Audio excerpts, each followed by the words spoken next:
In this video, I'll discuss an aspect of live organ donation which has surprised quite a number of people.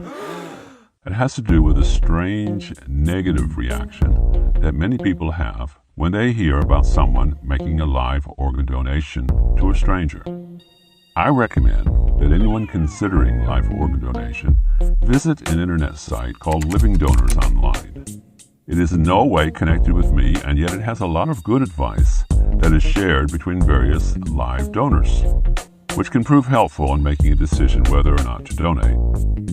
There have been a number of anonymous donors on that site who have experienced much the same as what I and some of my friends have experienced when people have heard that we donated a kidney to a stranger. Just to explain, there are a number of different terms that are used for this. One is anonymous donors, one is non-directed donors, another is Good Samaritan donors. The reaction to people making such donations is one of almost immediate skepticism.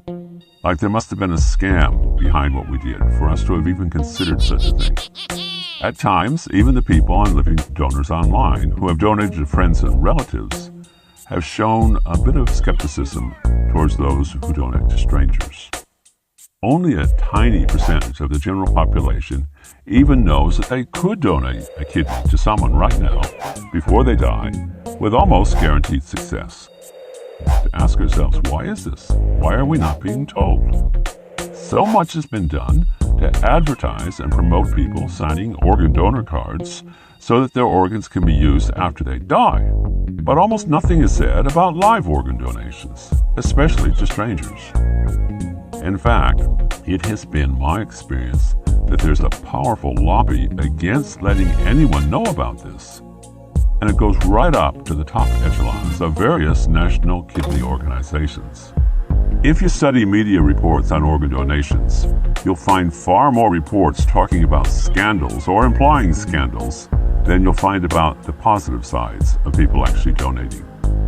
I saw one particularly sensational report about a girl who donated to her sister and then had some terrible infections as a result. The report was almost totally built on angry rants from her mother, whereas the only hint of a comment from the sister, the one who actually went through all the misery, only to have the transplant fail, was that she would do it all over again if she could. But it was virtually lost in all of the raving against the hospital and everybody else for having let the girl donate in the first place. Why so much anger against live organ donations? There was, for many years, an interesting catch-22 in British medical circles, where a person could only donate a live organ if it could be proven that they were of sound mind, at the same time that it was regarded as proof that they were not of sound mind if they said they wanted to donate an organ to a stranger. It's not always that bad, but if you do decide to donate, please be very careful about what you say during the psychological assessment. In particular, it's dangerous in many hospitals to mention religion or God, as that is often translated to mean that you're suffering from extreme guilt, that you see organ donation as a form of perverted penance, an attitude which suggests underlying mental problems. I would advise that you very casually express the sentiments in the Golden Rule, stating that you started thinking about how you would feel if you were on a waiting list for a kidney. Then you heard that it's possible to donate now, while you're still alive, and it just made sense to volunteer, much like you would do if you heard that there was an urgent need for blood donors. Now, I'm going to try to explain what I see as the psychological mechanism behind this move to hush up information about live kidney donations or to create negative reports to discredit live kidney donations, especially when those kidneys are given to strangers. Here's the answer to the question, why? When we see other people doing idealistic things that we ourselves are not able or not prepared to do, we more or less sense two ways to react. One is to praise the idealist, making special note of how special they are.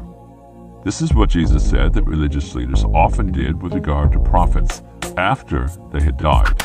If we can put people up on a pedestal, convincing ourselves that what they did has hardly ever been done before, then, on the whole, the rest of society is safe. No one expects us to follow such an impossibly high example of saintliness. The other way you can react, especially if they're still alive, is to express immediate skepticism about their motives. If you can convince yourselves and others that what they're doing is not as good as it appears, or if you're able to hide from others what the person did, then you may be able to totally sidestep any hint that you should be doing the same thing yourself. Do you see what I'm saying?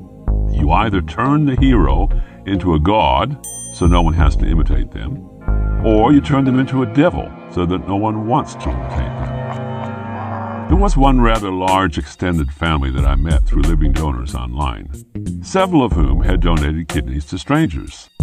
They had, like me and my friends, been approached by friends of people that the first person donated to.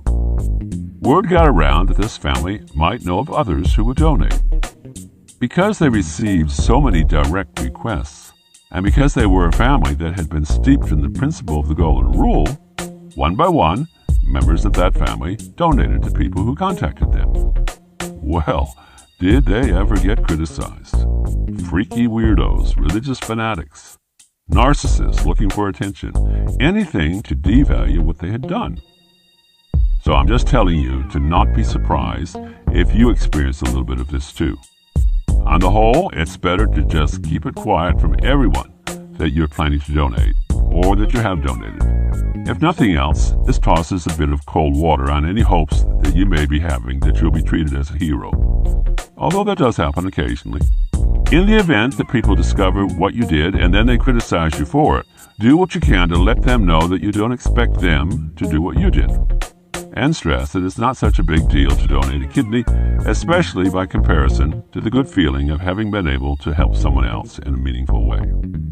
This may not happen in every situation, but it is something to be prepared for if it does happen, because it can be very disappointing if you had been hoping that people would compliment you for what you have decided to do.